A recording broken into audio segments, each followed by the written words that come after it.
Hey everybody, welcome back to the channel. My name's Ryan. Today we're going to try a couple of craft whiskeys that are like full grain to glass, and I love kind of keeping my eyes peeled for new craft distilleries that are popping up. Maybe stuff I haven't heard of, stuff I've never tried before.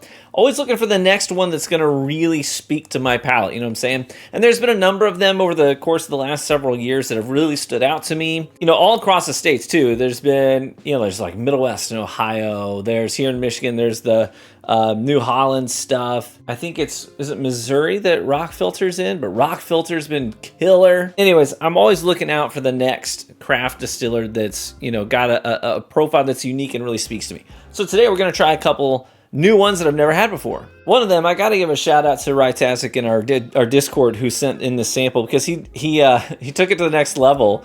Like, he's like printing off even like their branding on little labels and everything. It's a really nice looking label, man. Well done. Anyways, this is coming out of 1845 Distilling Company there in Texas. So, I've had a number of different Texas whiskeys, and they're kind of hit or miss.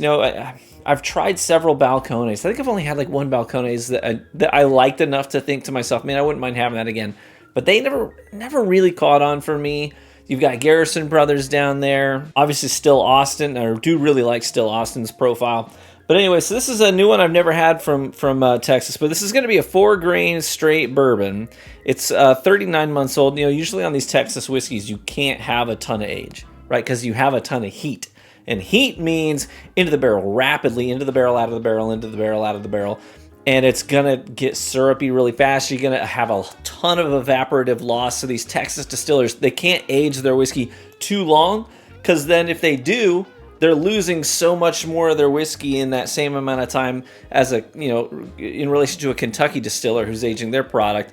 They're not going to lose nearly as much in their climate in the same amount of time as you would in Texas. Does that make sense? So anyways, they got to get it out of the barrel sooner. So because of that, 39 months old, 100 proof, 4 grain. So this is going to be, in terms of mash bill, I don't know what the ratios are, but we do have yellow corn, red winter wheat, Elban rye, and malted barley. Okay, let's try it. Quick shout out to our VBS. We joke, because VBS when I was growing up meant Vacation Bible School. Actually, fun story. I am hosting a VBS in my back. We're doing what's called backyard VBS, where we host like a vacation Bible school in our backyard for just the people of the neighborhood can bring their kids and hang out for a bit. Should be fun, but that's one of the things our church does. So anyways, when I was a kid, VBS meant Vacation Bible School. It does not as an adult. It means virtual bottle share now. It's a little bit different. Anyways, shout out to our VBS guys. If you're in our VBS this time around, this rotation of our bottle share, you have this. Rytastic was generous enough to provide a sample of this to everybody in our VBS group. So if that's you, you might just want to pause the video, pour this one for yourself, taste it right along next to me. Sound good? Let's get in here. I got to say, I got their website pulled up. I really like their branding, their bottling. It kind of has this Wild West kind of cowboy vibe going on, which I think works for a Texas distiller. It's got that, the Lone Star kind of a vibe on it. And the font and everything. Really classy. I dig it. It's both classy and rugged. Now, I got to say, nose of this does give me some crafty vibes, A lot of times you get like loose grain. I grew up in central Indiana, and I was in the city, but I went to a church that was right on the border, like in between the city and the farming communities. So a lot of my friends growing up lived on farms. And so sometimes after church, they'd take me home with them, and I'd hang out with them for the rest of the day. And, we'd play in the barns, run through the cornfields, all that business. And that's kind of the vibe I get on the nose of this. It takes me back to sort of like harvest season, loose grain, kind of in the bottom of on the floor of a barn, which I actually really like that smell quite a bit. I understand why some people don't vibe with it, but I definitely do vibe with it. I'm also getting like fresh made, homemade applesauce. My sister-in-law makes really good homemade applesauce. It's not like what you get at the store where you pour it out and then you have like just a big puddle of water and then just, some mushy apples in the middle. No, hers is like, thick and chunky. Oh, it's real good. This reminds me of applesauce on the nose, a little bit of cinnamon. The other thing I would say I kind of pull out of here is like Three Musketeers, the nougat, a little bit of milk chocolate. Yeah, kind of like that nose. All right, well, let's try it. Cheers. First thing I get up front is like bitter dark chocolates and coffee grounds, right? It has that sort of like bitterness to it, but also has it's accompanied with a sort of a rich quality that makes it not off-putting. It's followed by sort of like a honey and graham cracker kind of a note, and the finish gives me a lot of like stewed corn syrup as well, kind of drawn out on that finish. That's a peculiar sip. Yeah, it's sort of like a bittersweet kind of a profile that's going on here. That honey graham cracker and those coffee grounds, I think those are the best ways to describe the way that this tastes. I have to say the mouth feels quite pleasant. I expected it to be thinner than this, being 100 proof and 4 grain, not mostly corn. But it is somewhat sticky in there, which I like. All in all, that's not bad. That's not bad at all. I like that. Thanks, Rye, for sharing that with us. Appreciate it. Okay, that's 1845 Distilling Company in Texas. Let's move on to the second one. This one's going to be a rye. Shout out to Randy, who got this sample to me. Appreciate you, brother. But this is a rye that's coming out of Pennsylvania. I think they're a Pittsburgh distillery. And I want to say they're called Wigle, but it's like there's only one G. Like the word wiggle is W-I-G-G-L-E, right? Wiggle. But they're just one G, W-I-G-L-E. Which makes me think, is it Wigle? Or is it like, is it a Wigle? Do we go wee? Is it a Wigle? I don't know. I don't know if it's Wiggle, Wigle, or Weagle, but I'm just going to call it Wiggle because that's more fun. But Wigle Distillery, they're in Pittsburgh, Pennsylvania. Again, full grain to glass distiller. They're not sourcing juice as far as I know. At least that's not how they had this labeled. And that's obviously coming out of like rye whiskey roots country. Yeah? That's really where rye whiskey kind of caught on here in the States before we were really the States. Anyways, this one is going to be a single barrel rye, okay? And it is also, at least on the picture, 100 proof. So I'm assuming this is 100 proof as well for their single barrel rye offering. Their branding's kind of funky. Like the bottle shape is kind of giving me sort of like Wyoming whiskey vibes, but I think they could do better with their labels. They kind of give me, I don't want to insult anybody, they kind of give me like graphic design is my passion vibes. Like I almost half expect some of these to be in Comic Sans. So just a minor knock there. I think they could do a little bit better in the label department. Not as visually striking, I would say, as the 1845 was. But let's see how their whiskey tastes, because that's, I think, the most important thing. Hello. First thing I got on the nose of this was Bit-O Honey, which I think is one of the most under-friggin' rated candies on the planet. Bit-O Honey's so friggin' good. It's like your honey taffy with bits of nuts in it. Come on, dude. Bit of an old man candy. And I own it. It's okay. I accept it at this point. I've got too many gray hairs to deny it. But that nose is pleasantly surprising. It is distinctly a rye. It also has this like fresh cut grass kind of a note to it as well. But that bit of honey really jumping out, and I like it. Let's try it though. Cheers. This one's also definitively crafty.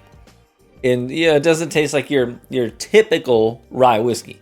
It has, things that let you know it is a rye whiskey for sure. But it goes off the beaten path quite a bit. That bit of honey note we were getting on the nose, it's there. But it's sort of like mid-palate to back end of the palate, transitioning maybe a little bit into the finish. But it's not the first impression that this leaves on your tongue. The first thing it makes me think of, I know this is a deep cut. And again, admittedly, another old man tasting note. Grape nuts. Raise your hand if you had grape nuts and you thought, I'd eat those again. It kind of gives me grape nuts vibes on the front end of the palate, which I actually kind of like grape nuts. I'm weird. I don't know why they call them grape nuts though. Let me Google it. Why did they name the cereal grape nuts? The name grape nuts is something of a mystery, as the cereal doesn't contain actual grapes or nuts. Another explanation claims that the cereal got its name from its resemblance to grape seeds. I mean, not really. We're off the beaten path here. Anyways, first thing I'm getting on the front end of the palate here, those grape nuts. And then that bit of honey, a little bit of like light taffy and honey comes along, slight nuttiness. The thing I'm left with though, hang on, that freshly mowed lawn. Fresh cut grass, right? That's the thing I'm kind of left with. And a little bit of oakiness. Not a lot. A little bit of oak. All in all, it's a peculiar sip. I do not dislike it. Let me be clear. I think it's peculiar in that it kind of stands out. It's unique. It's very crafty. Has some character to it. I think my favorite thing about this sip is that bit of honey note that we got both on the nose and in the mid palate. Beyond that, I think they got maybe something good going here. If I were to knock anything, I think it would be, and this is a really easy thing to get on a young rye, is you get sort of this chemical, like dry erase marker kind of a thing that goes on there. Rye isn't easy to work with. Rye tends to be troublesome when you're, specifically in the fermenting stages. It tends to bubble a lot. And not always, like you could use the same recipe and it won't bubble the same amount. So it could like overflow on one batch. And so you make adjustments and then it does the complete opposite. It doesn't bubble enough the next time. So it can be kind of temperamental. And I kind of feel like, I don't know when they started distilling. According to their website, it looks like they have a ton of products, to be fair. So they're probably distilling a fair bit. But I kind of think the more they work with rye, the more reined in this will become. And if they can really lean into that bit of honey, and even to a certain extent that grape nuts profile, I think this could be a pretty banger rye. Yeah, not bad at all. Thanks, Randy, for sharing. I appreciate you, brother. Okay, 2 craft whiskeys, grain of glass. I appreciate craft distilling. I think that it's a really adventurous thing to do. To have the confidence to boldly step out there and start distilling your own whiskey, because it takes a lot of investment to do it that way, as opposed to being an NDP where you're buying somebody else's juice, maybe blending barrels from different warehouses and different distillers to come up with a unique profile. I think that does take talent. Don't misunderstand. I think that takes talent, but it's easier to get into, right? Contract distilling and buying a distillate that's already been aged by someone else in their own warehouses. Easier to get into. This is a little bit trickier to do because you can't make money off your product for years, and you have to have investors and whatnot who are patient, you know? So this is a big undertaking, and I respect anybody who has the cojones to do it and to do it right. That being said, I think if I had to just like pick one that I preferred today, I think it would actually be the Texas one. And, it's not like I greatly preferred the juice. I slightly preferred the juice in this one. But I think that as a whole package, this one kind of delivers a better experience so far, with their branding really kind of speaking to their heritage. But, I wouldn't look at Wigle and say, oh, that's probably like a Pennsylvania old school rye kind of a distiller. As opposed to if I'm looking at 1845, I look at that bottle and I'm like, that has like cowboy vibes. And you're like, yeah, it's a Texas whiskey. I'd be like, bleh. Perfect. Makes sense. You know what I mean? So as a whole package, I think they got something good going on here. Hey, thanks so much for tuning into the video today. I appreciate each and every one of you. Please, in the comment section, weigh in and tell me what your favorite craft whiskey is right now. Maybe a couple that stand out to you. And I'll go through those and hopefully find one that I haven't tried yet. And maybe I'll put it on my list and see if I can get my hands on some. Sound good? And with that, I say cheers, my friends. May you live richly and get better with age. And I hope to catch you in the next one. Bye-bye.